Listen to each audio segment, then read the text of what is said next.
आज हम सॉल्व करेंगे उत्तर प्रदेश पुलिस कांस्टेबल भर्ती परीक्षा जो 18 जून 2018 में द्वितीय पाली में हुआ था। तो इसमें पहला क्वेश्चन है, देखो सामान्य ज्ञान का पहला क्वेश्चन है कि आगरा की मोती मस्जिद का निर्माण किसने कराया था। तो इसमें क्या हो जाएगा, उत्तर प्रदेश राज्य के आगरा शहर में शाहजहां द्वारा मोती मस्जिद का निर्माण करवाया गया। इसके अलावा शाहजहां ने आगरा में अपनी पत्नी की याद में ताजमहल का भी निर्माण कराया था। तो इसका आंसर हो जाएगा बी।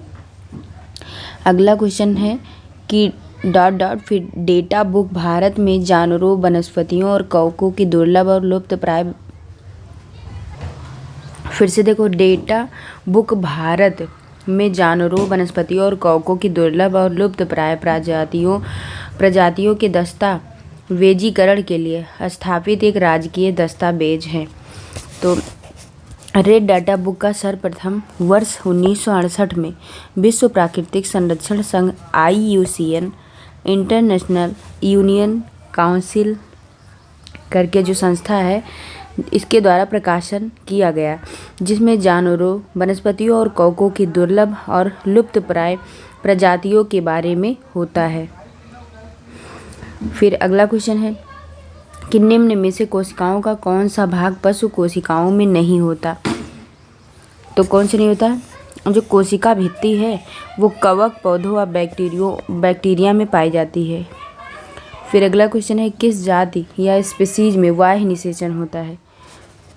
तो मेढक में वाह्य निषेचन होता है, अर्थात पानी के बाहर किनारे पर नर मेढक व मादा मेढक शुक्र द्रव्य तथा अंड कोशिकाएं छोड़ देते हैं। फिर अगला क्वेश्चन है, मानवों में आवाज़ ये कंठ मतलब लैरिंग्स द्वारा उत्पादित होता है। फिर देखो, कंठ या लैरिंग्स से मानवों में आवाज़ की उत्पत्ति होती है, जिसकी लंबाई 2 इंच होती है। ठीक,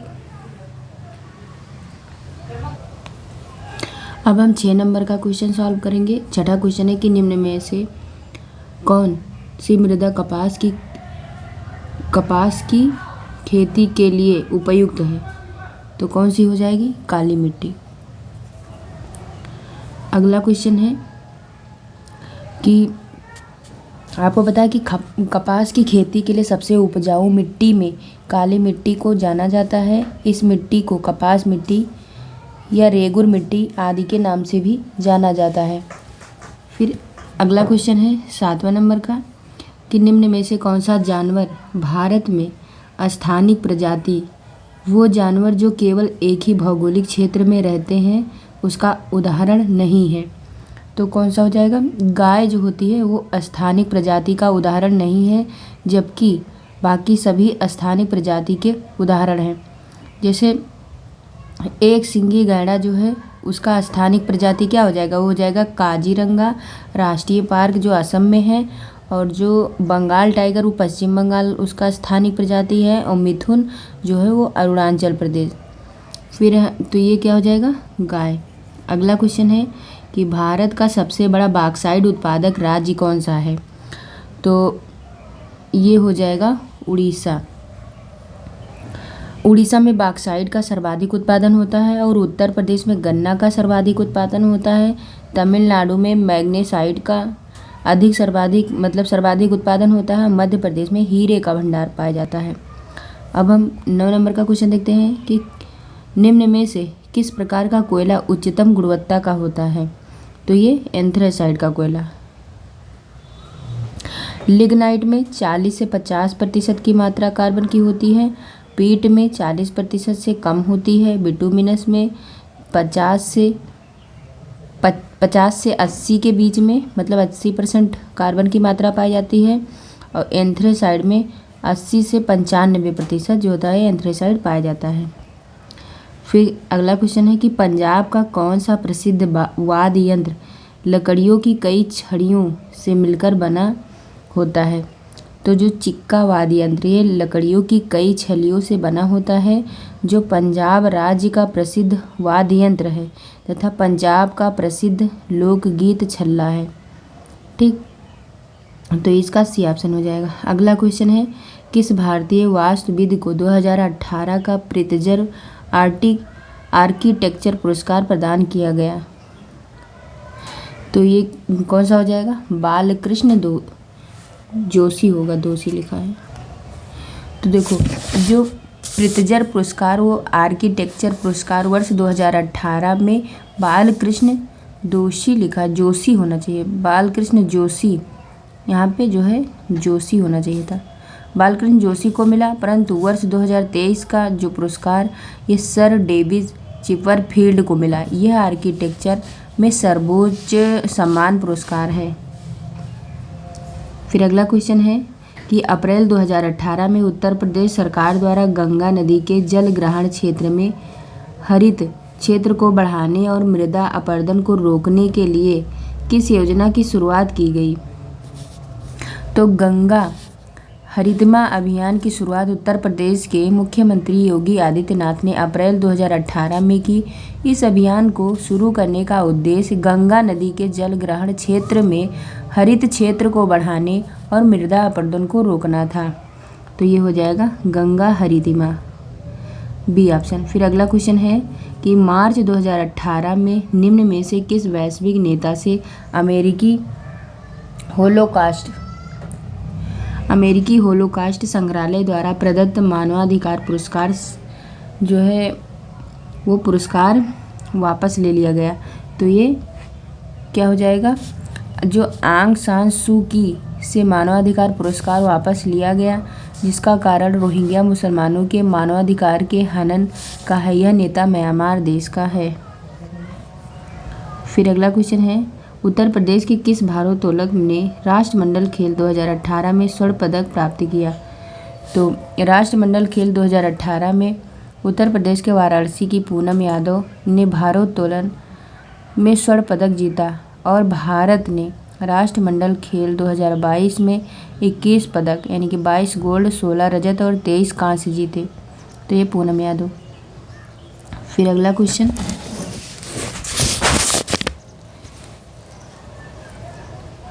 15 नंबर। अगला क्वेश्चन है कि विश्व स्वास्थ्य दिवस प्रतिवर्ष किस तारीख को मनाया जाता है? तो देखो, ये 7 अप्रैल को मनाया जाता है। 7 अप्रैल को विश्व स्वास्थ्य दिवस होता है, 8 मार्च को अंतर्राष्ट्रीय महिला दिवस होता है, 21 जून को अंतर्राष्ट्रीय योग दिवस होता है और 4 जुलाई को अमेरिका का स्वतंत्र दिवस होता है।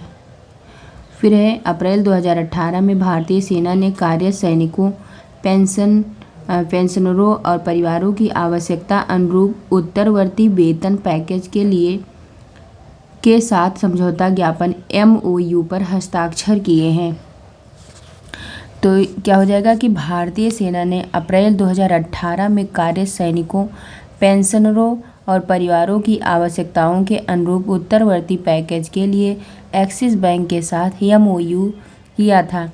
भारतीय सेना दिवस 15 जनवरी को प्रत्येक वर्ष मनाया जाता है। वर्तमान में थल सेना प्रमुख मनोज पांडे, वायुसेना प्रमुख विवेक राम चौधरी व नौसेना प्रमुख जो होते हैं R हरिकुमार हैं तथा तीनों सेनाओं का सर्वोच्च राष्ट्रपति होता है। तो ये क्या हो जाएगा? Axis bank. फिर अगला क्वेश्चन है कि मार्च 2018 में निम्नलिखित में से किस देश ने अंतर्राष्ट्रीय पक्षपात का हवाला देते हुए ये घोषणा की कि वह अंतर्राष्ट्रीय आपराधिक न्यायालय से निकल जाएगा? तो अंतर्राष्ट्रीय पक्षपात का हवाला देते हुए फिलीपींस ने अंतर्राष्ट्रीय आपराधिक न्यायालय से निकलने की घोषणा की। अंतर्राष्ट्रीय आपराधिक न्यायालय की स्थापना 1 जुलाई 2002 में हुई, जो संयुक्त राष्ट्र का हिस्सा नहीं बल्कि एक स्वतंत्र अंतर्राष्ट्रीय संगठन है। तो इसका फिलीपींस हो जाएगा। अगला क्वेश्चन है कि महात्मा गांधी के प्रिय भजनों में से एक वैष्णो जन तो एक रचयिता कौन है? तो गुजरात राज्य के संत नरसिंह मेहता ने वैष्णो जन तो भजन की रचना की थी, जो गांधी जी के प्रिय भजनों में से एक है। महात्मा गांधी को राष्ट्रपिता भी कहा जाता है। तो ये नरसिंह मेहता हो जाएंगे। अगला क्वेश्चन है, मानव शरीर का कौन सा ऑस्टियोपोरोसिस अस्थि सुसृता से प्रभावित होता है?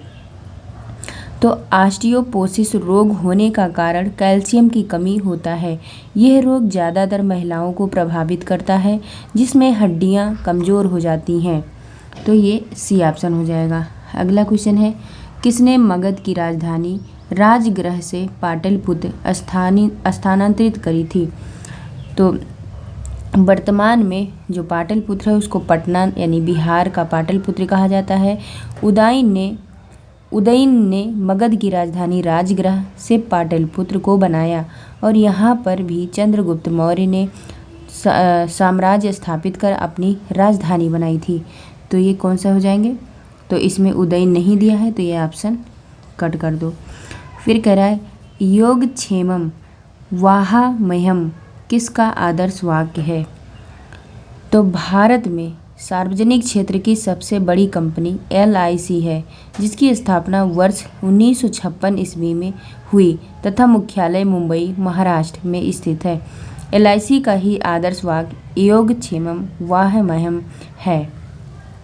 तो ये हो जाएगा LIC of India, Bharatiya Jeevan बीमा निगम। फिर अगला क्वेश्चन है कि भारत और श्रीलंका को कौन सा जल डमरू मध्य खाड़ी अलग करता है?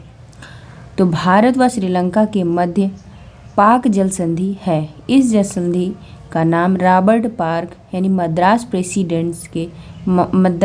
प्रेसिडेंसी के गवर्नर के नाम पर नाम रहा, इसे बताया जाता है। तो ये क्या हो जाएगा? पाक जल संधि, पाक जल डमरू मध्य। फिर है, 1662 ईस्वी में पुर्तगाल के राजा ने इंग्लैंड के चार्ल्स द्वितीय को कौन सा भारतीय तटीय शहर दहेज के तौर पर उपहार में दिया था? तो ये हो जाएगा पुदुचेरी। सम्राट चार्ल्स द्वितीय इंग्लैंड के रहने वाले थे। इनका विवाह राजकुमारी कैथरीन, जो पुर्तगाल की रहने वाली थी, इनसे शादी होने पर मुंबई गिफ्ट में दिया गया था। पुर्तगालियों का शासन गोवा व पुदुचेरी में भी रहा है। फिर अगला क्वेश्चन है कि किस भारतीय दार्शनिक विचारक को 1893 में शिकागो में आयोजित विश्व धर्म संसद में अपने संबोधन के लिए याद किया जाता है? तो स्वामी विवेकानंद, जिनका वास्तविक नाम नरेंद्र नाथ दत्त था, उन्होंने अमेरिका के शिकागो में वर्ष 1893 में आयोजित विश्व धर्म संसद में भारत की तरफ से सनातन धर्म का प्रतिनिधित्व किया था। तो ये स्वामी विवेकानंद हो जाएंगे। अगला क्वेश्चन है, भारतीय साहित्य में आरंभिक 20वीं शताब्दी के मुख्य हिंदुस्तानी लेखक धनपत राय को किस नाम से जाना जाता है? तो मुंशी प्रेमचंद का वास्तविक नाम धनपत राय श्रीवास्तव है, जो हिंदी और उर्दू के सबसे प्रसिद्ध कहानीकार, विचारक व उपन्यासकार थे। तो ये हो जाएंगे सी।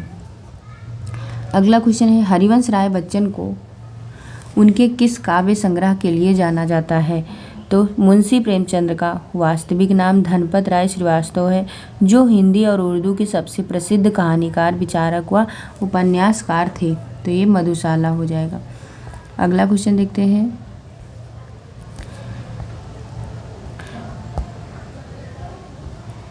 अगला क्वेश्चन है कि किस संरचना को प्रथम विश्व युद्ध के दौरान अविभाजित भारतीय सेना के सैनिकों की युद्ध स्मृति में बनाया गया? तो आपको पता है कि एक सेकंड, तो प्रथम विश्व युद्ध में शहीद हुए भारतीय सैनिकों की स्मृति में इंडिया गेट का निर्माण किया गया, जो नई दिल्ली में कर्तव्य पथ यानी कि पुराना नाम राजपथ था पर स्थित है। 28 नंबर का क्वेश्चन देखते हैं, इसमें इंडिया गेट हो जाएगा। अगला क्वेश्चन कह रहा, किसकी आत्मकथा का शीर्षक गोल है? तो मेजर ध्यानचंद की आत्मकथा का शीर्षक गोल है तथा भारत में मेजर ध्यानचंद को याद करते हुए प्रत्येक वर्ष 29 अगस्त को राष्ट्रीय खेल दिवस मनाया जाता है। तो ये ए ऑप्शन सही हो जाएगा। अगला क्वेश्चन है, वर्ल्ड वाइड वेब के आविष्कारक कौन थे? तो WW का पूरा नाम वर्ल्ड वाइड वेब है, जिसका आविष्कार टिम बर्नर्स ली ने किया था। अगला क्वेश्चन है कि महर्षि वाल्मीकि का आश्रम ब्रह्मवर्त में स्थित था, जो वर्तमान में उत्तर प्रदेश के बिठूर में स्थित है। रामायण के रचयिता महर्षि वाल्मीकि का आश्रम ब्रह्मवर्त में था, जो वर्तमान उत्तर प्रदेश के बिठूर में पड़ता है। अगला क्वेश्चन है, अपनी कृति पृथ्वीराज रासो में पृथ्वीराज चौहान के वीरतापूर्ण कार्यों का उल्लेख किसने किया है? तो चंद्र बरदाई द्वारा रचित पृथ्वीराज रासो में पृथ्वीराज चौहान के वीरतापूर्ण कार्यों का उल्लेख है। अगला क्वेश्चन, राष्ट्रीय कवि मैथिली शरण गुप्त का जन्म उत्तर प्रदेश के झांसी में हुआ था। उत्तर प्रदेश राज्य के झांसी में राष्ट्रीय कवि मैथिली शरण गुप्त का जन्म वर्ष 1886 ईस्वी में इनको महात्मा गांधी ने राष्ट्र कवि की उपाधि प्रदान की थी। अगला क्वेश्चन, मथुरा कला विद्यालय कुषाण काल के दौरान अपने शीर्ष पर था।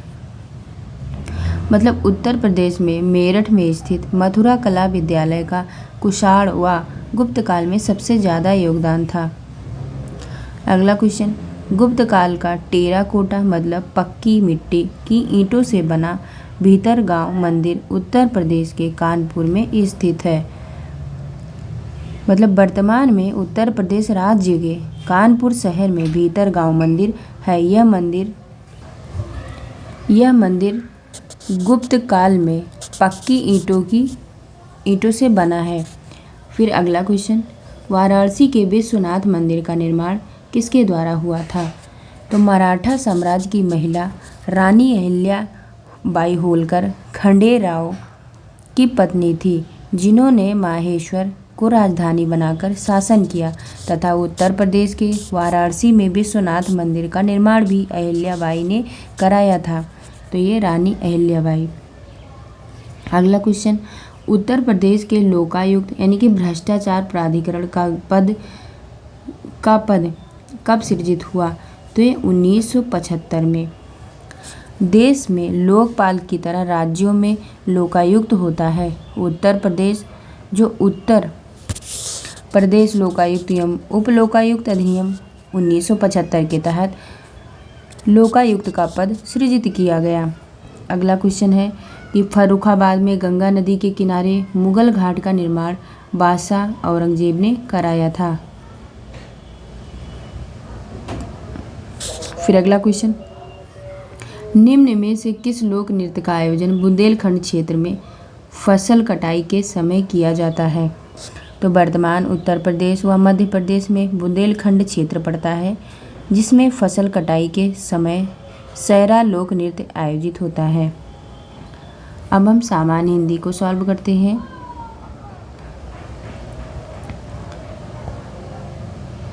पहला क्वेश्चन है कि बहुत दिनों बाद दिखना अर्थ के लिए मुहावरा है। तो इसका मतलब होता है ईद का चांद होना। मुहावरे का अर्थ बहुत दिनों बाद दिखना होता है। फिर अगला क्वेश्चन, धोबी का कुत्ता न घर का न घाट का लोकोक्ति का अर्थ है। तो धोबी का कुत्ता न घर का न घाट का लोकोक्ति का अर्थ है कहीं ठौर ठिकाना ना होना। D option. अगला क्वेश्चन है, निम्नलिखित में से अशुद्ध वाक्य छांटिए। तो देखो इसमें है कि कृष्णा जी के अनेकों नाम है, तो इसका शुद्ध रूप हो जाएगा कृष्ण जी के अनेक नाम हैं। और पुस्तक बहुत ही उपयोगी है, तो इसका हो जाएगा पुस्तकें बहुत ही उपयोगी होती हैं। फिर है शोभना बहुत मीठा गाती है, तो इसका शुद्ध हो जाएगा शोभना बहुत मधुर गाती है। ठीक,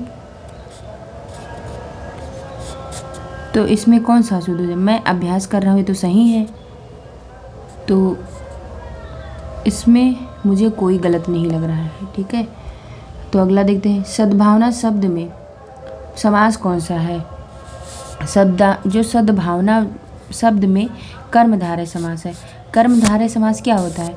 ऐसा समास वाक्य जिसका पहला पद विशेषण और दूसरा पद विशेष होता है और पूर्व पद एवं उत्तर पद में उपमान और उपमेय का संबंध होता है, उन्हें कर्मधारय समास कहते हैं। जैसे उदाहरण के लिए नीलकमल मतलब नील के समान कमल, सूरजमुख सूरज के समान मुख, महारत्न महान है जो रत्न, महाराज मतलब महान है जो राजा, तो ये कर्मधारय हो जाएगा। अगला क्वेश्चन है कि मुद्रित मतलब मुदित मनोहर मानस देखा पंक्ति में अलंकार है। तो मुदित मनोहर मानस देखा पंक्ति में अनुप्रास अलंकार है। अनुप्रास शब्द दो शब्दों से मिलकर बना है। अनु धन प्रास, अनु का अर्थ है बार बार, प्रास का अर्थ है वर्ड, अर्थात जब किसी वर्ड की बार बार आवृत्ति हो तो उसे अनुप्रास अलंकार कहते हैं। अगला क्वेश्चन कह रहा वीर रस का स्थायी भाव क्या है। तो वीर रस का स्थायी भाव उत्साह होता है। श्रृंगार रस का स्थायी भाव क्या हो रति होता है। हास्य रस का स्थायी भाव हास होता है। शांत रस का निर्वेद, करुण का क्या हो जाएगा शोक, रौद्र का क्रोध, वीर का उत्साह और अद्भुत का घृणा, भयानक का भय, वात्सल्य का स्नेह, भक्ति रस का देव रति। अब हम अगला क्वेश्चन देखते हैं कि दामिनी दमक रही घन माही, खल कय प्रति जथा थिर माही नाही। निम्न पंक्तियों में कौन सा छंद है। तो दामिनी दमक रही धन माही, खल के प्रति जथाथिर नाही, इस पंक्ति में चौपाई छंद है। अगला क्वेश्चन है निम्नलिखित में से भाववाची का उदाहरण कौन सा है। तो दिए गए विकल्पों में से कौन सा हो जाएगा डी ऑप्शन। सीला से खाया नहीं जाता में भाववाची का उदाहरण है। फिर है नेताजी ने कहा था तुम मुझे खून दो मैं तुम्हें आज़ादी दूंगा, इस वाक्य में कौन सा चिन्ह लगा है। तो इसमें कौन सा चिन्ह लगा है, इसमें अल्प विराम लगा है। ठीक, इसे हम अल्प विराम कहते हैं। फिर है वो काम नहीं करता वाक्य में अव्यय है, तो इस वाक्य में अव्यय क्या हो जाएगा नहीं। फिर है अगला क्वेश्चन कौन से शब्द में री की मात्रा का उपयोग हुआ है। तो जो वृष्टि है इसमें जो है री की मात्रा का उपयोग हुआ है। आपको पता है कि री ह्रस्व स्वर है। ठीक, फिर सा का उच्चारण जो है स्थान क्या है, तो इसका तालु है। तालु तथा जीभ के स्पर्श से बोले जाने वाले वर्ड कौन से होते हैं ई, इचु ऐसा नाम तालु मतलब ई, बड़ी ई, चा वर्ग और तालव्य सा। फिर है कौन से शब्द में रा व्यंजन नहीं है। तो मातृभूमि में रा व्यंजन नहीं है। शेष शब्द मात्र, मूर्धा व क्रम में रा व्यंजन है। फिर है संज्ञा का भेद नहीं होता। तो संज्ञा का निज वाचक भेद नहीं है। ठीक, ये संज्ञा के 5 भेद होते हैं भाववाचक, जातिवाचक, व्यक्तिवाचक, समूहवाचक और द्रव्यवाचक। फिर अगला क्वेश्चन है 53। अगला क्वेश्चन है कि निम्नलिखित में से कौन सा पुल्लिंग है। तो इसमें कौन सा हो जाएगा वचन जो है ये पुल्लिंग है। ठीक, क्योंकि पुल्लिंग जो शब्द पुरुष जाति का बोध कराते हैं वे शब्द क्या कहलाते हैं पुल्लिंग कहलाते हैं। अगला क्वेश्चन है सदा ही बहुवचन में प्रयुक्त होने वाला शब्द कौन सा है। तो ये दर्शन हो जाएगा। दर्शन शब्द सदा ही बहुवचन में प्रयुक्त होने वाला शब्द है। इसके अतिरिक्त प्राण, हस्ताक्षर शब्द भी बहुवचन में ही प्रयुक्त होते हैं। अगला क्वेश्चन है हरि मोहन अपनी बहन को पुस्तक देता है। वाक्य में जो है रेखांकित पद में कौन सा कारक है। तो इसमें संप्रदान कारक हो जाएगा, क्योंकि हरि मोहन अपनी बहन को पुस्तक देता है, इसीलिए बहन को देता है। फिर अगला क्वेश्चन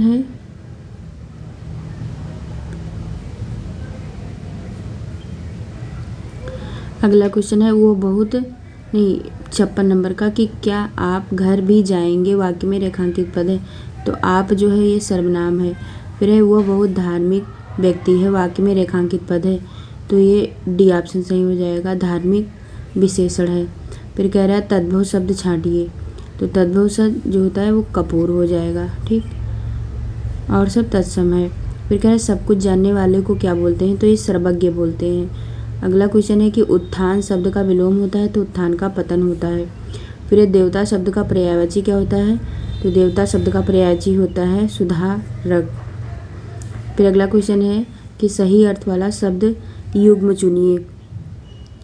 तो इसमें से विकल्पों में से जो बी व डी सही अर्थ वाला शब्द युग्म नहीं है। बी में है अली का अर्थ होता है भंवरा, जबकि विकल्प में अली का अर्थ अली दिख गया है, तो ये सही अर्थ नहीं है।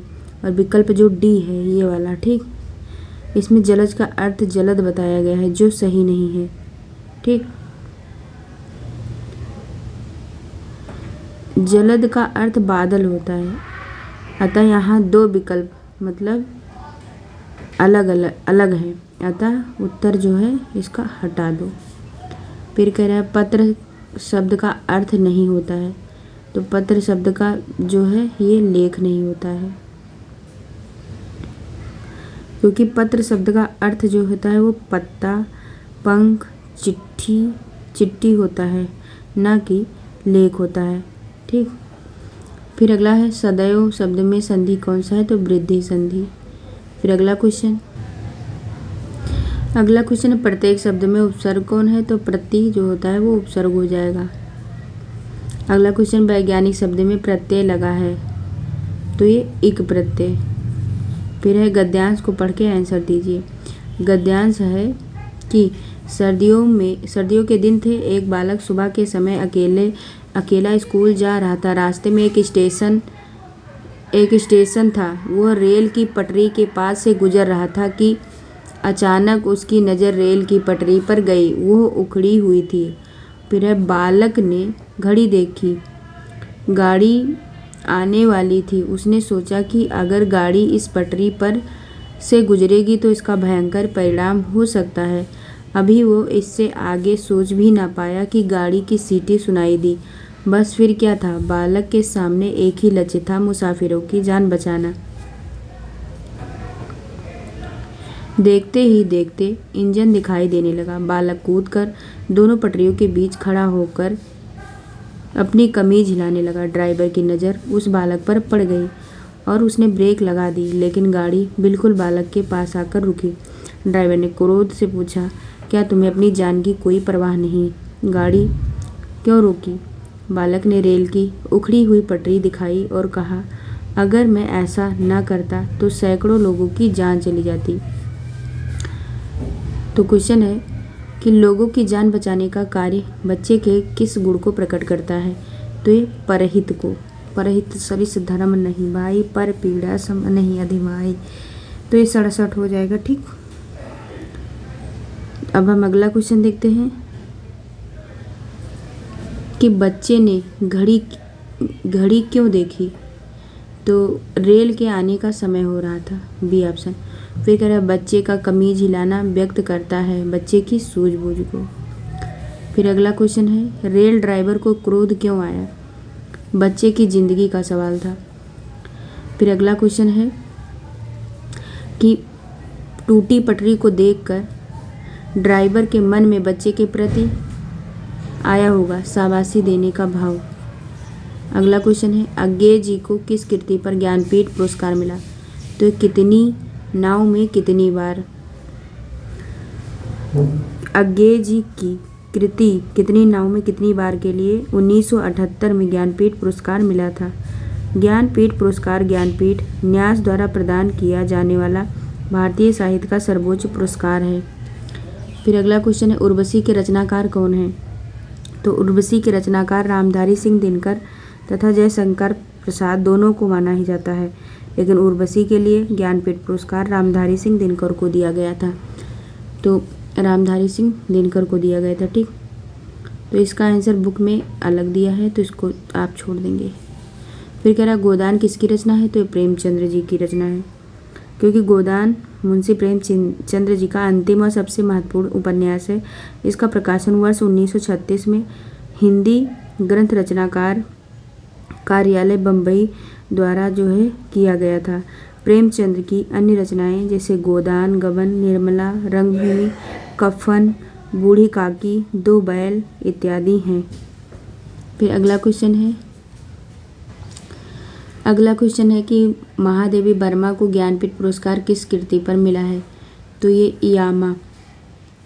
वर्ष 1982 में महादेवी वर्मा को उनकी कृति यामा के लिए ज्ञानपीठ पुरस्कार मिला। ज्ञानपीठ पुरस्कार मिला। महादेवी वर्मा को वर्ष 1956 में, पद्म भूषण वर्ष 1988 में, पद्म विभूषण से भी सम्मानित किया गया था। उनकी कृति यामा एक कविता संग्रह है। महादेवी वर्मा के द्वारा रचित रचनाएं गिल्लू परिक्रमा, नीलांबरा, दीप, गीत परिक्रमा, गीत पर्व, नीरजा आदि है। अब हम अगला क्वेश्चन देखते हैं। देखो 76 क्वेश्चन है। एक कमरे की लंबाई, चौड़ाई और ऊंचाई का अनुपात 5:4:2 है।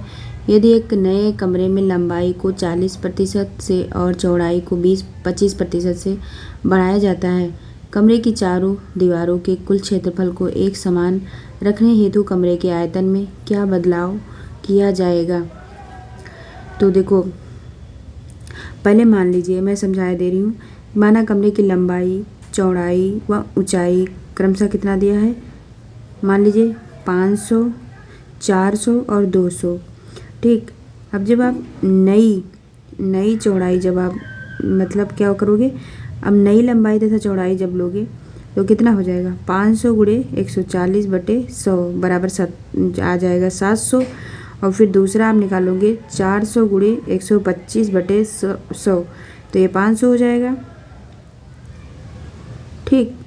अब क्या करेंगे? आपको पता है कि चारों दीवारों का क्षेत्र समान रखने के लिए एक नई चौड़ाई मान लो x। जब x मान लोगे तब लास्ट में क्या हो जाएगा? आप जब इसको सॉल्व करोगे तो हो जाएगा, देखो 2 और फिर इंटू कितना हो जाएगा? 500 और प्लस 400 और इंटू हो जाएगा 200। और जब इसको बराबर करोगे तो हो जाएगा कितना? 2, ये हो जाएगा 700 प्लस 500 और इंटू का h। अब यहाँ आपको पता है कि चारों दीवारों का क्षेत्रफल होता है परिमाप इंटू ऊंचाई। तब यहाँ से आप जब निकाल लेंगे तो क्या आ जाएगा? यहाँ आ जाएगा h की वैल्यू निकालोगे तब आ जाएगा क्या? 150। और 150 बराबर क्या हो जाएगा? लंबाई गुणे चौड़ाई गुणे ऊंचाई। ठीक। अब जब आयतन निकालोगे तो पहले का आयतन कितना हो जाएगा? पहले का आयतन हो जाएगा 500 गुणे 400 गुणे 200 और अनुपाते कितना आ जाएगा? 700 गुणे 500 और गुणे कितना हो जाएगा? 150। जब इसको आप सॉल्व करोगे तब निकल के आ जाएगा 16:21।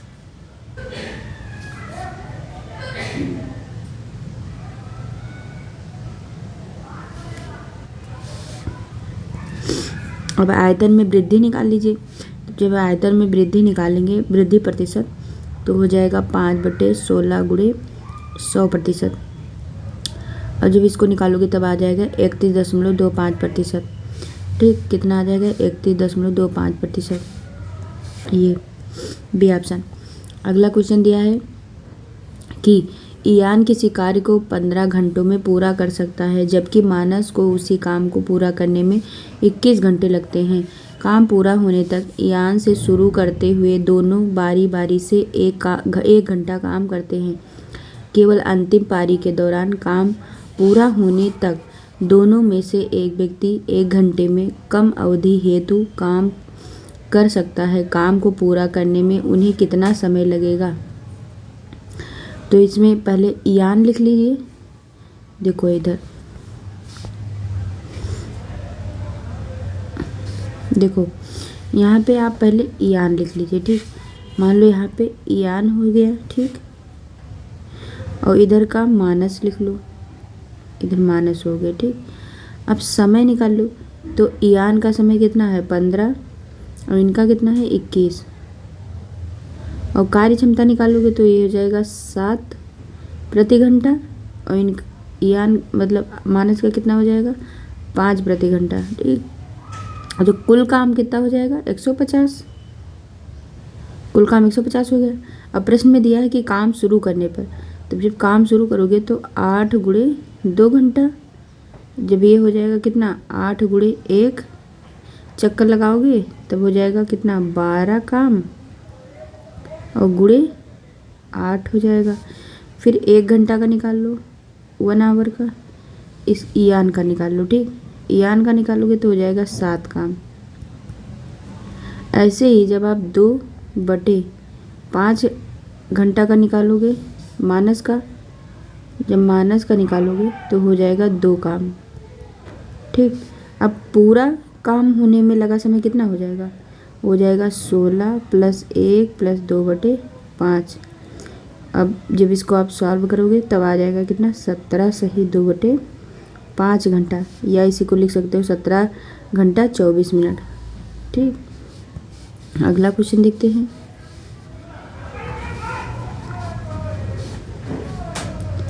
तो इसका आ गया ए ऑप्शन।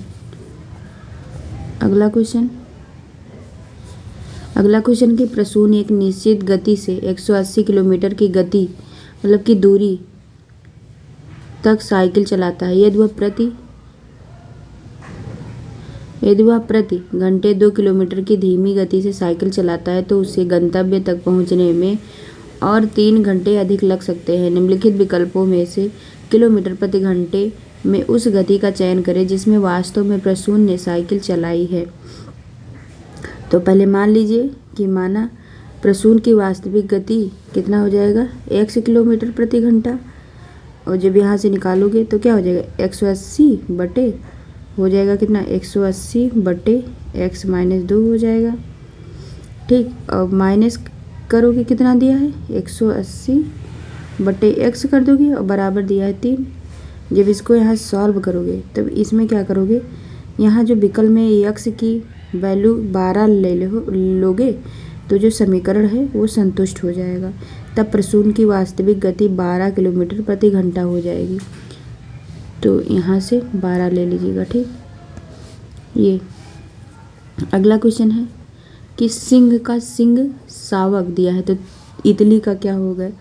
तो जिस तरह सिंह शावक सिंह का बच्चा होता है, ठीक उसी तरह इतली तितली के बच्चे को कहा जाता है। ठीक, फिर है कि पूर्वज का वंशज निम्नलिखित शब्दों के मध्य संबंधों को कौन सी जोड़ी ऊपर की जोड़ी से निकटता से मेल खाती है?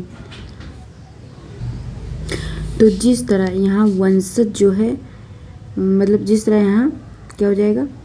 वंशज व पूर्वज समान भाव प्रदर्शित करते हैं, उसी तरह आकर्षण व सुंदर भी समान भाव प्रदर्शित करते हैं।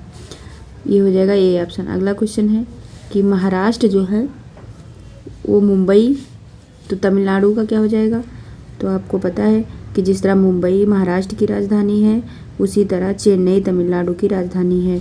तो ये हो जाएगा सी ऑप्शन। अगला क्वेश्चन कह रहा है कि कलम नोक तो कॉकपिट का क्या होगा?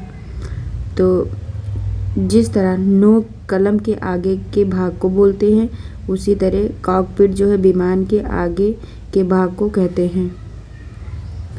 फिर अगला क्वेश्चन है कि इसमें कह रहा है कि यहाँ क्या आएगा? ठीक, तो आपको पता है कि यस में यहाँ यस में +1 ऐड करोगे तब हो जाएगा टी। ऐसे ही सम में जब ओ में +1 करोगे तब पी हो जाएगा, सी में +1 करोगे तो डी हो जाएगा, के में +1 करोगे तो यल हो जाएगा, और यस में +1 करोगे तो फिर टी हो जाएगा। ऐसे ही इसमें जब आप +1 करोगे तब बन जाएगा क्या? ये वाला आ जाएगा। ठीक, फिर अगला क्वेश्चन है कि गद्य का अनुच्छेद तो कविता का क्या हो जाएगा? तो जिस तरह अनुच्छेद गद्य के अंतर्गत आता है, ठीक उसी तरह छंद जो है कविता के अंतर्गत आता है। अगला क्वेश्चन है कि इतने का इतना लिखा है तो इतने का यहाँ पे क्या आएगा? ठीक, तो जो ये वाला शब्द है, ठीक AERYL, इसके अक्षर का स्थान सही करने पर शब्द बन जाएगा क्या? अर्ली, EARLY बन जाएगा। और जब TAL शब्द से आप LAT बनता है, ये दोनों एक दूसरे के विपरीत हैं। उसी तरीके से जब आप इसका बनाओगे PPYAH का, तब बन जाएगा इसका हैप्पी, हैप्पी बन जाएगा। ठीक, तथा DAS शब्द से जो है सैड बनता है, तो इसलिए ये ऑप्शन सही हो जाएगा। अगला है कि अनुक्रम कह रहा है यहाँ क्या हो जाएगा। तो आपको पता है कि यहाँ पे ए में जब प्लस का 4 करोगे तब बन जाएगा ई, और ई में जब प्लस का 4 करोगे तब आई हो जाएगा मतलब 9, और 9 में प्लस 4 करोगे तो 13 हो जाएगा मतलब यम। ऐसे ही क्यू में प्लस 4 करोगे तब हो जाएगा यू 21, और यू में प्लस 4 करोगे तब वाई 25 हो जाएगा। 7वां अक्षर पूछा है तो 7वें नंबर पर ये हो जाएगा। अगला क्वेश्चन जैसे इसका देख लीजिए, ये तो हो गया। अगला 87 कह रहा है दी गई श्रृंखला में रिक्त स्थान पर क्या आएगा। तो देखो इसमें 4 जो लिखा है, 4 में जब आप 3 से गुणा करोगे तो 4 ते 12 हो जाएगा, 12 में 3 से गुणा करोगे 12 ते 36 हो जाएगा, 36 में 3 से गुणा करोगे तो 36 ते 108 होता है, 108 में 3 से गुणा करोगे तो 972 हो जाएगा। 900 यहाँ 972 हो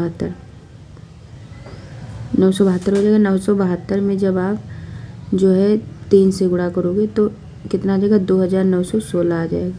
तो यहाँ पे आंसर हो जाएगा कितना, 972, ये ऑप्शन हो जाएगा। अगला क्वेश्चन है कि ये क्वेश्चन मार्क की जगह पे क्या आएगा। तो देखो ओ जो होता है ये ओ, ठीक, ये यहाँ ओ का 15 हो जाएगा, ठीक है, ओ का 15 हो जाएगा तो ईएस का 19 हो जाएगा।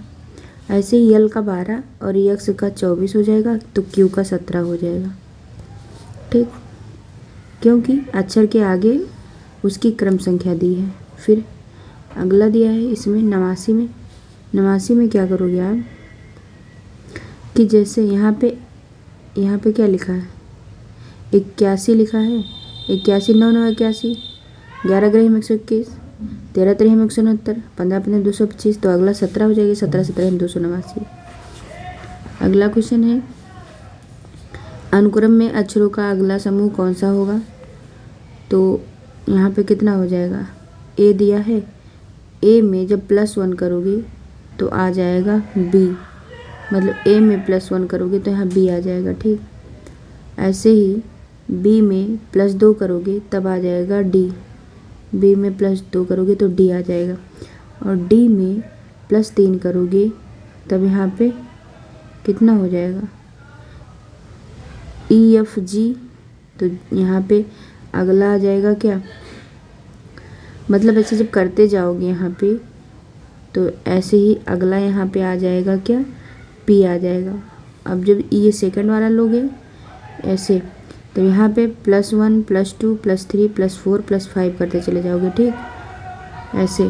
तो यहाँ पे अगला क्या आ जाएगा, +5 करोगे तो क्यू आ जाएगा, तो इसका आंसर हो जाएगा पी क्यू, ठीक, आंसर हो जाएगा पी क्यू, ये वाला ऑप्शन। अगला है 91 में कह रहा है कि देखो 91 में इसमें दिया है ए बी सी डी, दूसरे में दिया है B C C D E, फिर दिया है C D double E F, और इसमें दिया है डी ई एफ जी जी। तो अगला क्या हो जाएगा, जे के एल एम, ठीक। तो ये वाला ऑप्शन सही हो जाएगा, क्योंकि 10वें स्थान पर क्या आता है, जे आता है, और उससे शुरू करने पर 10वें स्थान पर जे के एल एम आएगा, ठीक। तो बी ऑप्शन। अगला कह रहा है एक घड़ी में समय 4:35 बज रहा है मिनट, यदि मिनट की सुई घड़ी की सुई की दिशा में 270 डिग्री चली जाती है तो घंटे की सुई किस दिशा में इंगित होती है। देखो एक घड़ी बना लो, ठीक, और कह रहा है कि कितना बज रहा है, यहाँ पे मान लो 4 है, ठीक, यहाँ 5, यहाँ 6, यहाँ 7, यहाँ 8, यहाँ 9, ठीक, ये 10 हो जाएगा, ये 11, यहाँ पे 12, यहाँ पे 1, यहाँ पे 2, यहाँ पे 3। अब क्या कह रहा है कि यहाँ पे कह रहा है कि 4:35। तो मान के चलो 4 बजना तो यहाँ चाहिए, ठीक है, यहाँ पे, लेकिन 35 बोल दिया है, तो यानी कि दूसरी घड़ी 7 के आसपास रहेगी, 7 पे, ठीक। तो ये वाला रहना यहाँ चाहिए, लेकिन ये खिसक के आ गई यहाँ पे, ठीक। अब क्या करोगे, ये कह रहा है कितना घूम जाती है, ये वाली सुई जो है घूम के यहाँ आ गई, ठीक, इतना। तो कह रहा है तो घंटे की सुई किस दिशा में होगी, तो घंटे की सुई जो है इधर आई है, मतलब यहाँ पूर्व होता है, और पूर्व, और इधर कितना होता है, दक्षिण होता है, ये पूर्व, ठीक। और जब घंटे की सुई दक्षिण पूर्व दिशा की ओर होगी, ठीक, क्या हो जाएगा, दक्षिण पूर्व। अगला क्वेश्चन ये हो जाएगा। अब कह रहा है कि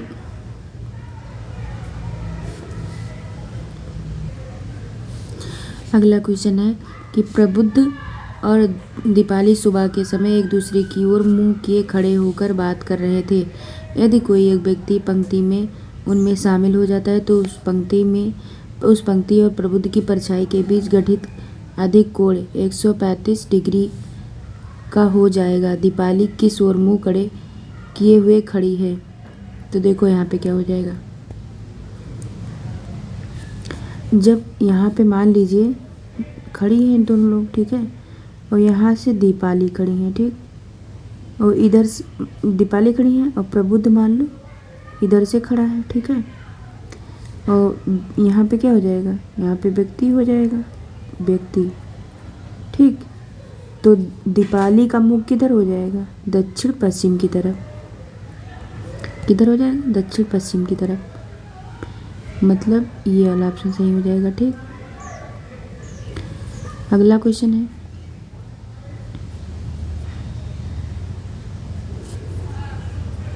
ये कह रहा कुछ पैंट्स किताबें हैं, देखो ये पैंट्स हो जाएगा मान लो, तो कह रहा कुछ पैंट किताबें हैं, ठीक, ये किताबें हो जाएगा। फिर कह रहा सभी पुस्तकें पेंसिल हैं, सभी पुस्तकें जो हैं वो क्या है, पेंसिल है, मतलब पुस्तकें मतलब किताबें, यह क्या हो जाएगी, पेंसिल। अब कह रहा है कि कुछ पैंट्स पेंसिल हैं, तो कुछ पैंट्स पेंसिल हो भी सकती हैं। फिर क्या, कोई पेंसिल किताब नहीं, कोई पेंसिल किताब नहीं, ये गलत है, तो पहला सही है, तो केवल निष्कर्ष फर्स्ट जो है ये पालन करता है।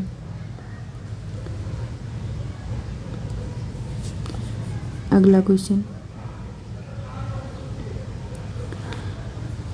देखो, कह रहा है कि इसमें एक कथन दिया है कि टेलीविज़न एक बुद्धू डब्बा है, तो देखो इसका धारणा क्या दिया है, टेलीविज़न बुद्धू है, टेलीविज़न खरीदना बंद करें।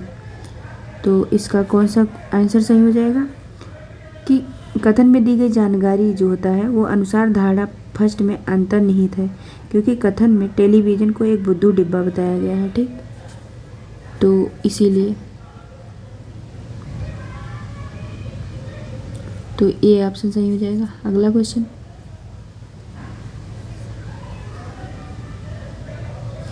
अगला क्वेश्चन दिया है कि कथन दिया है कि कुछ भी करने से पहले सोच ले। फिर धारणा दिया है कुछ भी करना सोच से जुड़ा है, किसी भी काम को करने से पहले ध्यान से सोचना चाहिए। तो इसमें जो होता है दोनों धारणाएं फर्स्ट और सेकंड अंतर्निहित है, तो डी ऑप्शन हो जाएगा। अगला क्वेश्चन है कि निम्न में से कौन सी संख्या वर्ग संख्या नहीं है, तो इसमें सी ऑप्शन सही हो जाएगा, क्योंकि सभी जो 56 और 25 है 75 का वर्ग है, और 72 25 85 का वर्ग है, 36 25 पूर्ण वर्ग नहीं है, और 90 25 जो है वो किसका वर्ग है, 95 का वर्ग है। अतः क्या हो जाएगा, 36 25 वर्ग संख्या नहीं है। फिर अगला क्वेश्चन, ये इजी क्वेश्चन है, इसको आप सॉल्व करेंगे, बहुत इजी है। तब यहाँ पे कितना आंसर आ जाएगा, सॉल्व कर लीजिए। देखो ये इजी है, इसको भागो जोगा से सॉल्व कर लीजिएगा, तो इसका आंसर आ जाएगा डी, ठीक। फिर अगला क्वेश्चन है देखो, चलो सॉल्व करते हैं। देखो यहाँ दिया है 80, ठीक है। जब इसको कट कर दोगे तो 16 पंचे 80, यहाँ 16 आ जाएगा। तो हो जाएगा कितना हो जाएगा 16 और गुणे यहाँ 26 है, तो इसको सॉल्व करोगे तो हो जाएगा माइनस का 16 और यहाँ पे हो जाएगा 26 और ये डिवाइड कर दोगे तो माइनस का 8/3 हो जाएगा और गुणे 1/, कितना हो जाएगा 12, ठीक। इसको 12 कर दो गुणे में लगा के, फिर यहाँ पे कितना हो जाएगा 16 और गुणे यहाँ पे कितना हो जाएगा जब सॉल्व करोगे 26, जब इसका एलसीएम लेके सॉल्व करोगे तो आ जाएगा 70/36 और फिर इसके बाद में क्या करोगे, यहाँ पे आ जाएगा 280/9। जब इसको सॉल्व करोगे तो आ जाएगा 31 सही 1/9। तो इसका आंसर आ जाएगा 31 सही 1/9, ठीक।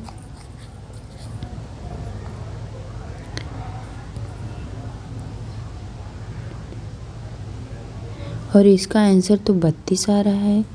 तो 31 है, अच्छा 31 सही करके दिया है तो लगभग के 32 मान सकते हो। फिर अगला क्वेश्चन दिया है इसमें 99, तो इसको भी सॉल्व कर लीजिए। तो यहाँ पे क्या हो जाएगा, यहाँ पे जब आप सॉल्व करोगे, जब इसको ऐड करोगे टोटल को, तो इसका आंसर आ जाएगा 19.62। फिर इसका कह रहा है इनके बीच क्या अंतर है, तो अंतर निकाल लोगे इसका एलसीएम लेके, तो ये हो जाएगा कितना 13/18 माइनस 2/3। जब इसका एलसीएम लोगे तो हो जाएगा 18 और फिर 18 को 18 से भाग करोगे कितना आ जाएगा 13 ऊपर आ जाएगा, मतलब 13 माइनस 12 मतलब 1/18 हो जाएगा, ठीक। तो इसका आंसर कितना आ जाएगा 1/18, ये वाला आंसर। फिर कह रहा है इतने का महत्तम समापवर्तक क्या होगा। तो हमने आपको बताया था कि इसका जब महत्तम समापवर्तक निकालोगे तो हो जाएगा, देखो 42, 60 और 72 का निकालोगे यहाँ पे, तो 2 से करो, 2 21 दूना 42 और 30 हो जाएगा, यहाँ पे 36 हो जाएगा। फिर यहाँ पे निकालोगे 3 से, 7 त्रिक 21 और यहाँ पे कितना हो जाएगा 10 और यहाँ पे 12।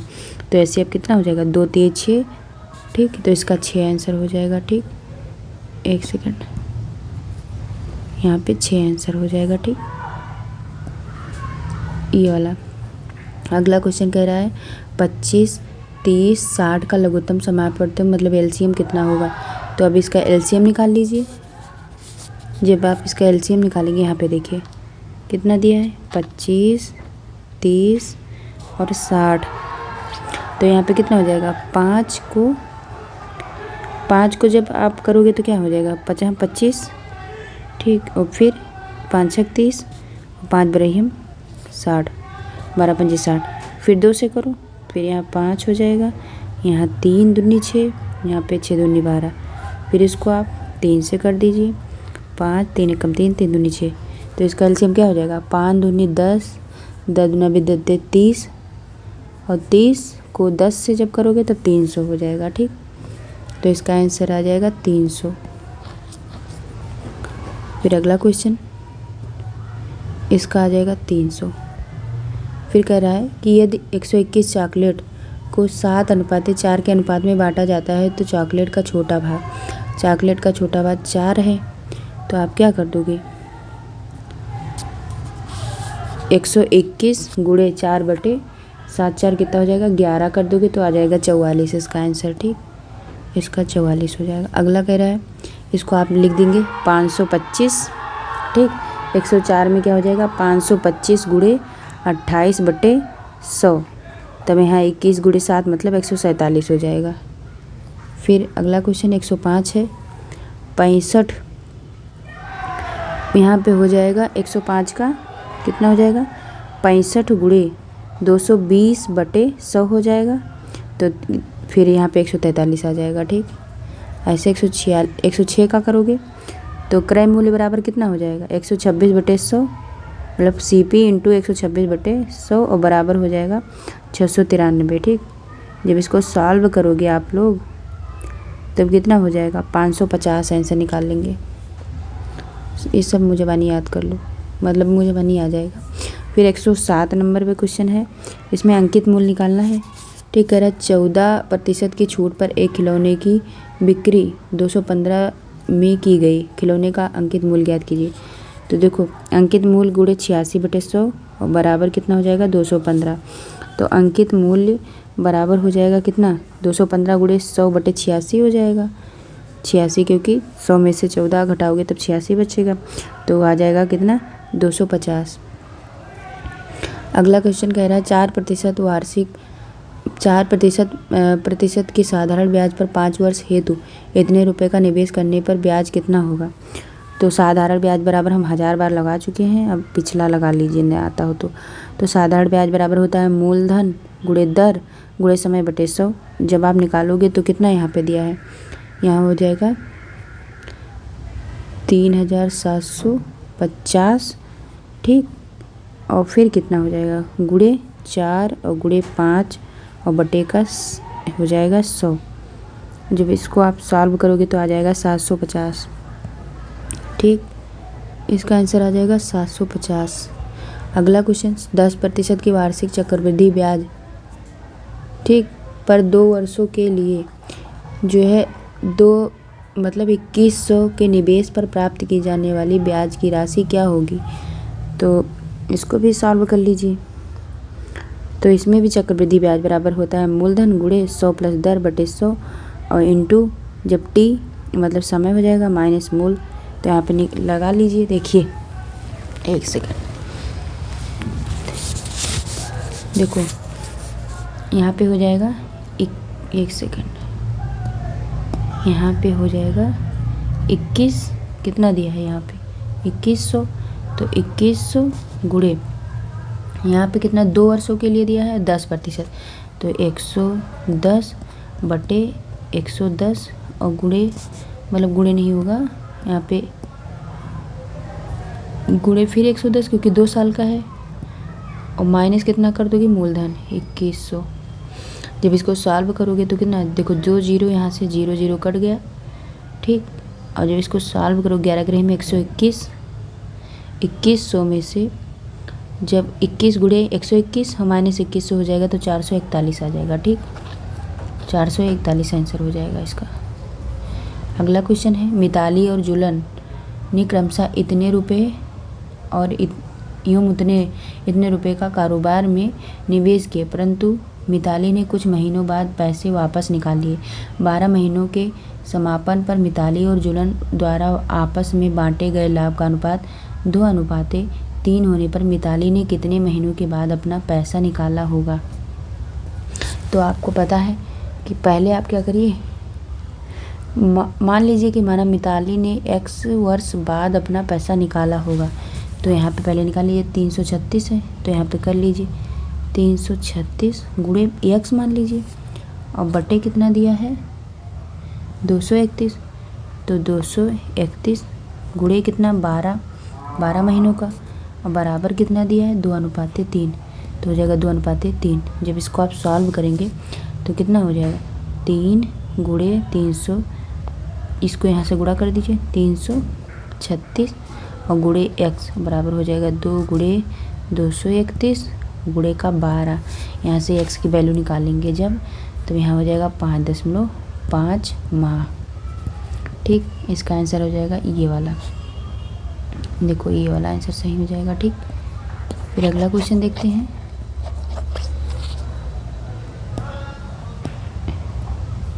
बी ऑप्शन में अब 111 नंबर का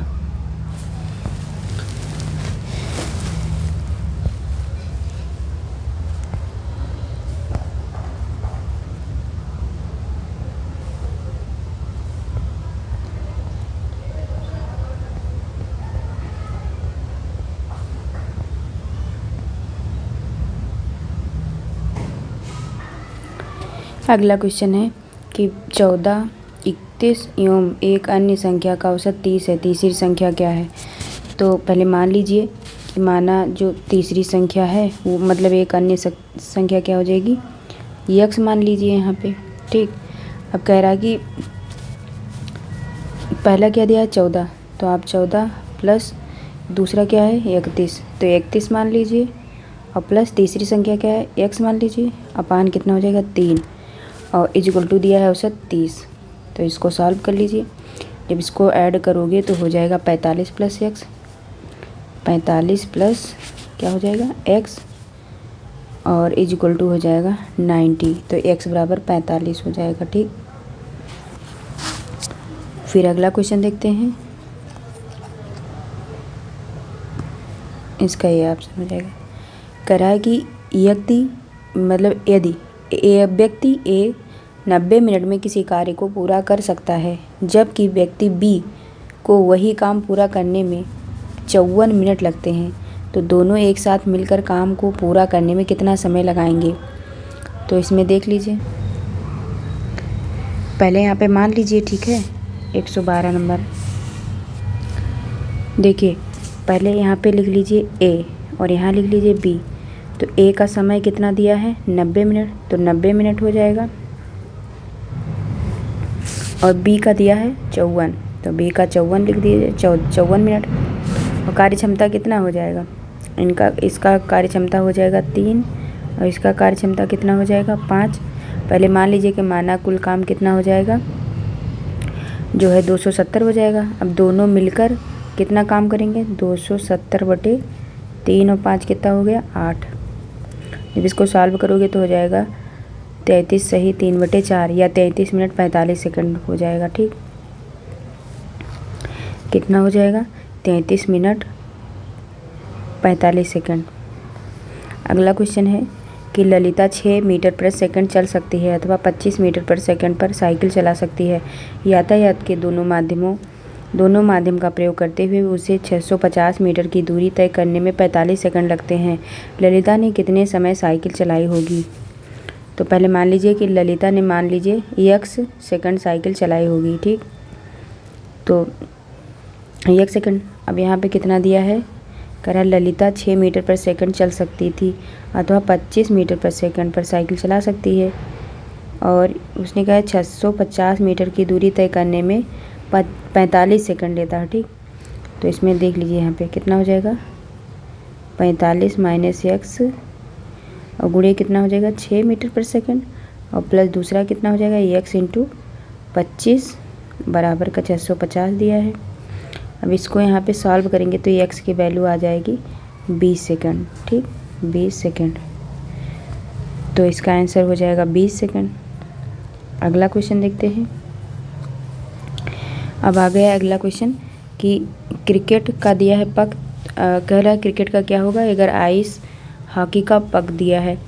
तो यहाँ पे क्या हो जाएगा, आपको पता है कि जिस तरह पक अर्थात आइस हॉकी की डिस्क से आइस हॉकी खेली जाती है, उसी तरह बल्ला द्वारा जो होता है क्रिकेट खेला जाता है। ठीक, ये हो जाएगा ऑप्शन नंबर सी। फिर गोभी टमाटर मटर आलू दिया है। तो यहाँ पे दिए गए जो शब्द हैं इसमें आलू अन्य सभी में भिन्न है। यह ज़मीन के अंदर होता है जबकि अन्य सभी ज़मीन के ऊपर उगाए जाते हैं। फिर 116 यहाँ पे दिया है 110 और 10 दिया है। तो देखो 110 जो है यहाँ पे देखो जो 10 है ये वाला 10 में जब 10 से गुणा करोगे तो हो जाएगा 100, और 100 यहाँ इसको लिख दो। देखो इसको करोगे 10 इंटू 10 तो 100 हो जाएगा, और प्लस 10 ऐड कर दो तो ये आ जाएगा 110, ये इसका हो जाएगा। ठीक, ऐसे 132 कैसे आया, तो इसका 11 गुणे 11 करो, 11 ग्रही में 121 और प्लस का 11 कर दो तो आ जाएगा कितना 132, तो इसका आंसर हो जाएगा 12। अगला क्वेश्चन दिया है कि उस विकल्प का चयन करिए जिसका तीसरे शब्द से उसी प्रकार संबंध है जैसे दूसरे शब्द का पहले शब्द से। तो 11 का 132 दिया तो 12 का कितना हो जाएगा, उसी तरह क्वेश्चन है। तो देखो यहाँ पे जैसे 11 दिया है तो देखो यहाँ पे इसका कर दो 11 गुणे 11 और प्लस का 11, 11 ग्रही में 121, 121 और 11 132 हो जाएगा। ऐसे ही 12 का करिए तो हो जाएगा 12 गुणे 12 मतलब 144 और प्लस का 12। ठीक, मतलब हो जाएगा 156। फिर अगला क्वेश्चन है कि उस विकल्प का चयन करिए जिसका तीसरे शब्द से उसी प्रकार संबंध है जैसा दूसरे शब्द का पहले से। 3 का 78 तो 5 का क्या हो जाएगा। तो देखो 3 का 78 दिया है, तो ये कैसे हुआ, जब आप यहाँ पे, ठीक है, देखो यहाँ पे 3 को जब आप लिखोगे 3 गुणे कितना लिखोगे 29, तो कितना हो जाएगा 87। और 87 में जब आप 3 गुणे 3 करोगे तो हो जाएगा 87 माइनस 9 मतलब 78। ठीक, ऐसे ही जब आप 5 का निकालोगे तो 5 गुणे कितना हो जाएगा, 5 गुणे हो जाएगा 5 गुणे 29 मतलब 145। जब इसे 145 में जब माइनस करोगे 5 गुणे 5 तो 25 हो जाएगा, तो 120 आ जाएगा। इसका आंसर कितना आ जाएगा 120। अगला क्वेश्चन कह रहा है कि ये खाली जगह पे क्या आएगा। तो देखो यहाँ पे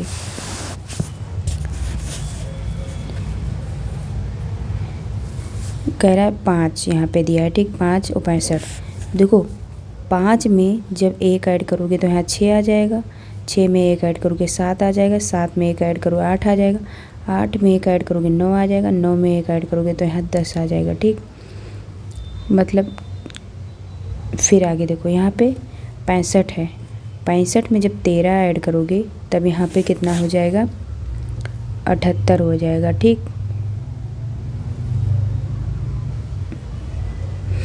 78 हो जाएगा। ऐसे ही जब इसमें 13 ऐड करोगे तब यहाँ पे 78 और 13 कितना हो जाएगा 91 हो जाएगा। 91 में 13 ऐड करोगे तो यहाँ कितना हो जाएगा, यहाँ हो जाएगा 104। और 104 में आप 13 ऐड करोगे तो यहाँ आ जाएगा 117। तो इसका आंसर कितना हो जाएगा 104। ठीक, 104 हो जाएगा इसका आंसर। फिर अगला क्वेश्चन देखते हैं। कह रहा है कि इस मुंबई को दिल्ली को क्या लिखा है हैदराबाद, और हैदराबाद को कोलकाता, और कोलकाता को मुंबई लिखा जाता है, तो इंडिया गेट कहाँ है। तो देखो ये क्वेश्चन देखो यहाँ क्या लिखा है, इंडिया गेट के बारे में पूछा गया है जो दिल्ली में स्थित है। तो इसमें जानकारी के अनुसार दिल्ली को हैदराबाद कहा गया है। देखो क्या कह रहा है कि दिल्ली को हैदराबाद, ठीक, कहा गया है, तो इसलिए क्या हो जाएगा उत्तर हैदराबाद हो जाएगा। ठीक, फिर इसमें अगर कोड भाषा में वाइट को ब्लैक और LEFT लिफ्ट को राइट लिखा गया है, तो आप फर्स्ट को कैसे लिखेंगे। तो देखो वाइट का विलोम होता है ब्लैक और लेफ्ट का विलोम क्या हो जाएगा राइट, तो फर्स्ट का विलोम क्या हो जाएगा लास्ट हो जाएगा। फिर अगला कह रहा है बिस्कुट को कोड भाषा में इतना लिखा गया है, तो आप इसको क्या लिखेंगे। तो इसका आप देख लीजिए, देखो यहाँ पे जब बी में, ठीक है, यहाँ पे बी में जब +2 करोगे तब यहाँ डी हो जाएगा। ठीक, ऐसे सम में +2 करोगे तब ये वाला हमको प्राप्त हो जाएगा। इसी तरीके से जब इसे जो COOKIES को जब आप करोगे, इसमें भी सी में +2 ऐड करोगे तो हो जाएगा ई, ओ में +2 करोगे तो क्यू, फिर ओ में करोगे तो क्यू, के में +2 करोगे तो यम। ऐसे ही देखो QEQQ यम किस में मिल रहा है, इसमें मिल रहा है बी में, और फिर आई में जब +2 करोगे तो के, तो यहाँ मिल गया। ठीक, और फिर इसके बाद ई में +2 करोगे तो जी, तो यानी कि ऑप्शन नंबर, और फिर यहाँ पे यस में +2 करोगे तो यू, तो कौन सा ऑप्शन सही हो जाएगा, ऑप्शन नंबर बी सही हो जाएगा। अगला क्वेश्चन कह रहा है कि हेड को ईयर्स तथा ईयर्स को ईयर्स तथा YES इसको स्किन और स्किन को हेड लिखा जाता है, तो रतौंधी किससे संबंधित है।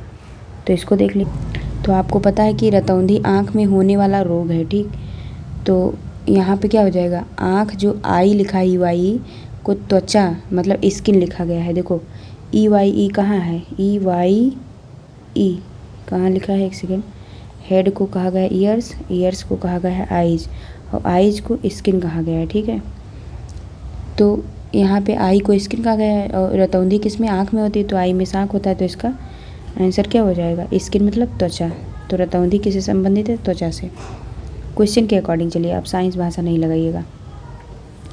अब अगला क्वेश्चन कह रहा है कि मीना के पिता टीना के जीजा हैं और टीना का मीना से क्या संबंध है। तो देखिए कह रहा है मीना के पिता टीना, तो मीना के पिता पहले लिख लीजिए, यहाँ पे मान लीजिए मीना, ठीक, मीना के पिता, यहाँ पे पिता मान लीजिए कौन हो जाएगा, पिता, मीना के पिता जो हैं कह रहा है टीना के जीजा हैं, ठीक, टीना के जीजा हैं, मतलब मान लो यहाँ पे टीना है, ठीक है, टीना के जीजा हैं, मतलब टीना की कोई बहन रही होगी। कह रहा है मीना टीना से क्या संबंध रखती है, तो इनकी बहन ही तो होनी चाहिए यहाँ पे। तो मान लो इनकी कोई पत्नी यहाँ पे रख दो और पत्नी की इनकी बहन बना दो, तभी तो ये इनके जीजा होंगे। इनकी ये कौन हो जाएगी, मौसी हो जाएगी, और इनकी ये कौन हो जाएंगी, ये मौसी हो जाएंगी, ठीक, और ये मीना के पिता हो जाएंगे ये। तो यहाँ पे मीना जो है टीना की भांजी लगेगी, ये ऑप्शन। अगला क्वेश्चन ये वाला देखिए, कह रहा है तिलक का परिचय देते हुए सात्विक ने कहा वो मेरी बहन के एकमात्र भाई का पोता है, सात्विक का तिलक से क्या संबंध है। तो देखो जो कहा है वो कर दो। कह रहा है कि तिलक का परिचय कराते हुए सात्विक ने कहा वो मेरी बहन का एकमात्र पोता है, मतलब वो मेरी बहन का, ठीक। तो देखो यहाँ पे, देखो यहाँ पे लिख दो सात्विक, ठीक, ये हो गए सात्विक, सात्विक का बहन, बहन मान लो यहाँ पे कोई बहन है, और कह रहा है सात्विक कौन है, सात्विक जो है कह रहा है कि वो मेरी बहन के एकमात्र भाई का पोता है, ठीक। तो यहाँ हो जाएगा तिलक, ये तिलक हो जाएंगे। तो तिलक जो है ये इसका कौन हो जाएगा, ये दादा हो जाएंगे, और ये सात्विक मतलब जो ये यहाँ पे पोता हो जाएगा, ठीक। तो सात्विक तिलक का दादा हो जाएगा, ठीक। ये अगला क्वेश्चन है, देखो अगला क्वेश्चन है पी क्यू का नाना है, आर यम के पिता है और यस यम की माँ है, क्यू और यम भाई बहन है, पी का यस से क्या संबंध है। तो देखो यहाँ पे क्या हो जाएगा, यहाँ पे कह लीजिए, कह रहा है क्यू और यम क्या है, भाई या बहन है, तो क्यू और यम जो है वो भाई बहन है, या तो भाई या तो बहन, ठीक, कुछ भी। और कह रहा है कि जब क्वेश्चन पढ़ोगे क्या कह रहा है, आर यम के पिता हैं और यस यम की माँ है, क्यू और यम भाई बहन है, तो पी का यस से क्या संबंध है। तो देखो यहाँ पे पी जो है इसका क्या हो जाएगा, पिता है, और ये कह रहा है क्यू की, जो क्यू की यस क्या है, माँ है, और ये पिता होंगे, और इनका जो यस का कह रहा पति कौन है, आर है, तो क्या हो जाएगा, तो पी जो है यस का क्या लगेगा, पी एस का पिता लगेगा, ठीक। तो इसका आंसर हो जाएगा पिता। अगला वेन डायग्राम दिया है, उसमें क्वेश्चन कहा है कि निम्नलिखित वेन आरेख समाज के निवासियों के समाचार पढ़ने की आदतों के बारे में जानने के लिए किए गए सर्वेक्षण में एक किए गए आंकड़ों को प्रस्तुत करता है। त्रिभुज समाचार पत्र पाठकों के समूह को दर्शाता है, चतुर्भुज टीवी दर्शकों के समूह को दर्शाता है, और वृत्त जो है रेडियो श्रोताओं के समूह को दर्शाता है, और संख्याएं जो है क्षेत्र में तत्वों की संख्या दर्शाती हैं। नीचे दिए गए चित्रों को देखें और निम्न प्रश्न का उत्तर दें। तो यहाँ पे क्या हो जाएगा, देखो ये हो जाएगा, देख लो यहाँ पे जो आरेख दिया है इसमें कह रहा है उन निवासियों की कुल संख्या क्या है जो समाचार अपडेट प्राप्त करने के लिए दिए गए किसी एक मीडिया स्रोतों पर भरोसा करते हैं। तो इसमें देखो इसमें कह रहा है आरेख के अनुसार मीडिया स्रोत पर जो भरोसा करने वालों की संख्या कितनी हो जाएगी, मीडिया स्रोत, ठीक। तो यहाँ पे हो जाएगा 15, ठीक, ये वाला हो जाएगा, ये वाला, ठीक। मीडिया स्रोत और प्लस 26 हो जाएगा समाचार पत्र, ठीक। और फिर कौन सा हो जाएगा, ये वाला हो जाएगा टीवी दर्शक।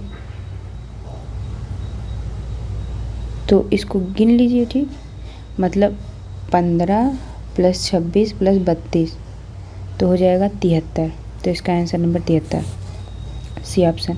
फिर कहा निम्नलिखित वेन आरेख समाज के निवासियों के समाचार पढ़ने की आदतों के बारे में जानने के लिए किए गए सर्वेक्षण में एकत्र किए गए डेटा का प्रतिनिधित्व करता है। त्रिभुज अखबारों के पाठकों का प्रतिनिधित्व करता है, चतुर्भुज टीवी दर्शकों का प्रतिनिधित्व करता है और वृत्त रेडियो श्रोताओं का प्रतिनिधित्व करता है। नीचे दिए गए चित्र को देखें और निम्न प्रश्न का उत्तर दें। तो यहाँ पे देखो, यहाँ पे कह रहा है सर्वेक्षण में भाग लेने वाले निवासियों की कुल संख्या कितनी है। देखो यहाँ पे पहले 3 और प्लस 4 कर दो, 4 के बाद देखो 3, एक सेकंड, पहले ये वाला 3 और प्लस कह रहा है 4, तो इसको 4 कर दो, प्लस कितना हो जाएगा 8, इसको जोड़ लो और प्लस 12 कर दो, इसको जोड़ दो, फिर प्लस 12 हो गया, 12 के बाद 15 प्लस 26 और प्लस 32। जब इसको पूरे को पूरे ऐड करोगे तब आ जाएगा 100, ठीक। अगला क्वेश्चन भी दे रहा है, वही क्वेश्चन दिया है। अब इसमें क्वेश्चन क्या कह रहा है, कह रहा है कि उन लोगों की संख्या क्या है जो अखबार पढ़ते हैं और रेडियो सुनते हैं लेकिन टीवी नहीं देखते। तो इसमें क्या हो जाएगा, जो ये देखो ये वाला संख्या है, पहले पढ़ लो। कह रहा है उन लोगों की संख्या क्या है जो अखबार पढ़ते हैं। अखबार कितने लोग पढ़ते हैं, अखबार पढ़ते हैं और रेडियो सुनते हैं। अखबार पढ़ते हैं और रेडियो सुनते हैं, ये वाला कह रहा है, ठीक। और रेडियो सुनते हैं इतने लोग, तो दोनों का कह रहा है, लेकिन कह रहा है और रेडियो सुनते हैं लेकिन टीवी नहीं देखते। टीवी में कौन आ जाता है, ये सब आ जाएंगे, तो ये केवल 4 ही तो आएगा। तो आंसर हो जाएगा 4 सी ऑप्शन। अगला क्वेश्चन,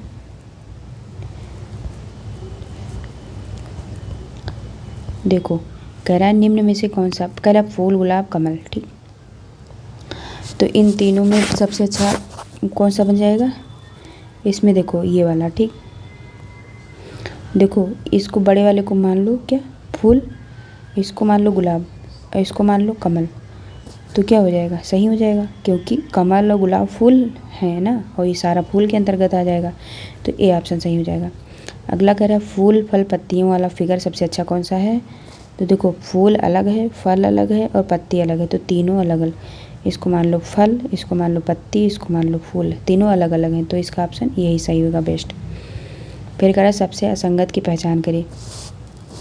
तो जो 523 है ये सभी से भिन्न है, क्योंकि सभी जो है एक भाज्य संख्या है, सभी किसी न किसी से कट जाएंगी, तो ये वाला नहीं कटेगा, तो ये वाला आंसर हो जाएगा, ठीक, ये वाला। अगला क्वेश्चन कह रहा है कि कौन सा शब्द शेष से संबंध नहीं रखता। तो ये भाव हो जाएगा, ठीक, क्योंकि इन चारों में से भाव जो है सभी भिन्न है। ये शरीर में आँख के ऊपर का हिस्सा, जबकि अन्य सभी का प्रयोग श्रृंगार करने के लिए किया जाता है। फिर कह रहा है कौन सा शब्द शेष से जो है संबंध नहीं रखता। तो हथौड़े को छोड़कर अन्य सभी का प्रयोग पढ़ने लिखने व हाईलाइट करने के लिए किया जाता है। अगला क्वेश्चन कह रहा है कौन सा शब्द शेष से भिन्न है। तो जो है क्या हो जाएगा कि हर्ष अन्य से भिन्न है, अन्य सभी से निगेटिव भाव आता है, ठीक है। गुस्सा, डर, ये वाला मतलब गुस्सा, डर, झगड़ा, ये सबसे निगेटिविटी आती है, ये सकारात्मक है। फिर अगला क्वेश्चन कह रहा है इस चित्र में कह रहा है नीचे दिए गए समस्या चित्रों का अध्ययन करें और उत्तर चित्र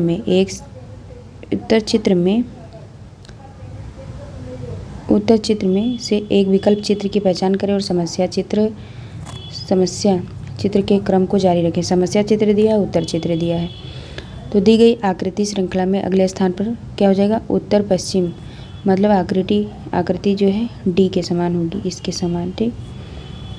फिर अगला क्वेश्चन है, इसमें भी कह रहा है कि समस्या चित्रों का अध्ययन करें और उत्तर चित्र में से उस विकल्प का चयन करें जो समस्या चित्र के क्रम को जारी रखे।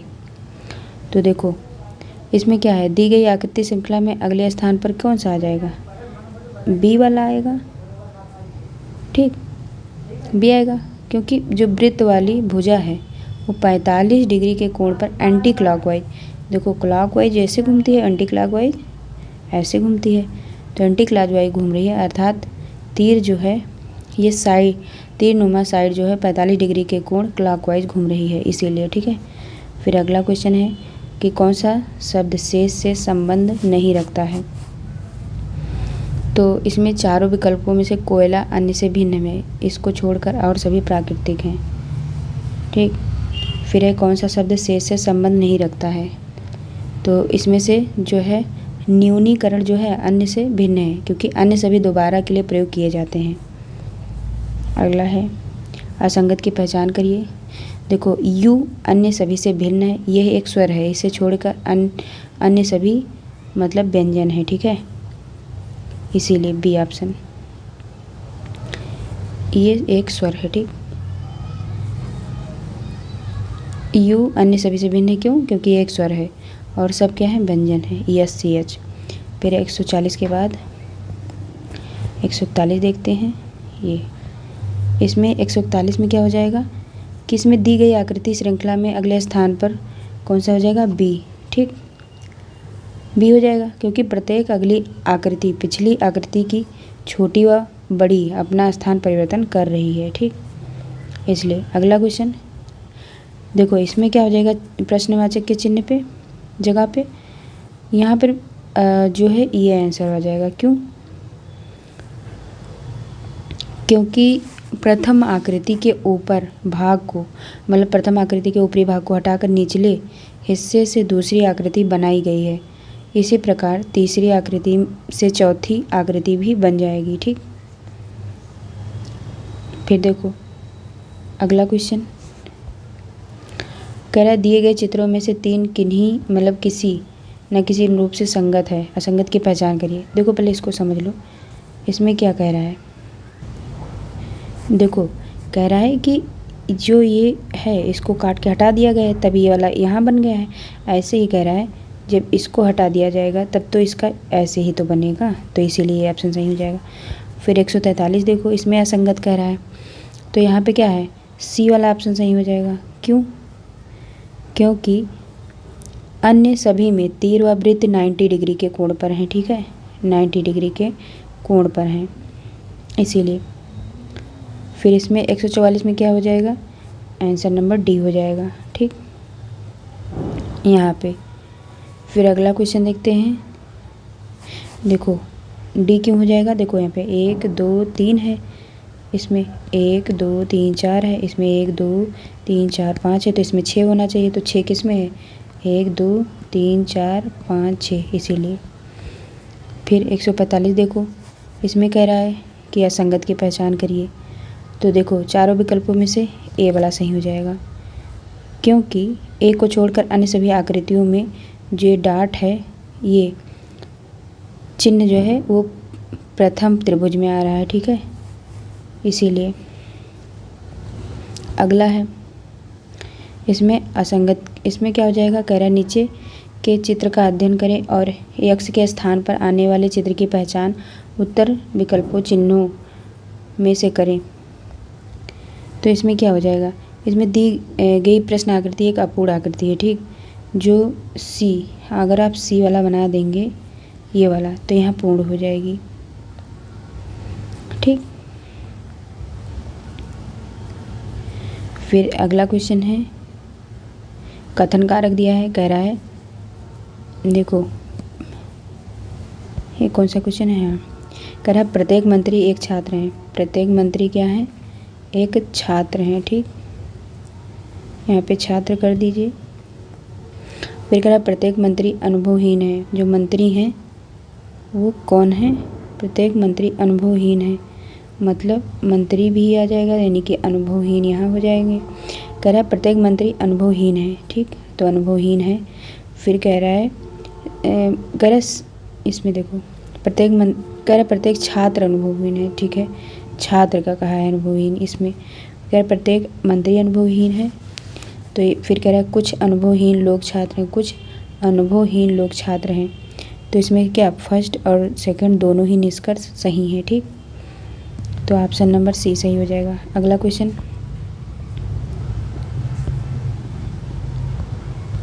इसमें कह रहा है, इसमें भी जो है कथन निष्कर्ष है, ठीक। कह रहा है सभी युवा वैज्ञानिक खुले विचारों के हैं। दूसरा कह रहा है खुले विचारों वालों में से कोई भी अंधविश्वासी नहीं है। तो इसमें निष्कर्ष दिया है कोई भी वैज्ञानिक अंधविश्वासी नहीं है। सेकंड है कोई भी युवा अंधविश्वासी नहीं है। तो क्या हो जाएगा इसका, देखो अंधविश्वासी, देखो यहाँ पे अगर इसमें मान लो इसको अंधविश्वासी मान लो, ठीक, और दूसरे को मान, यहाँ पे देखो कह रहा है कि सभी युवा वैज्ञानिक खुले विचारों के हैं।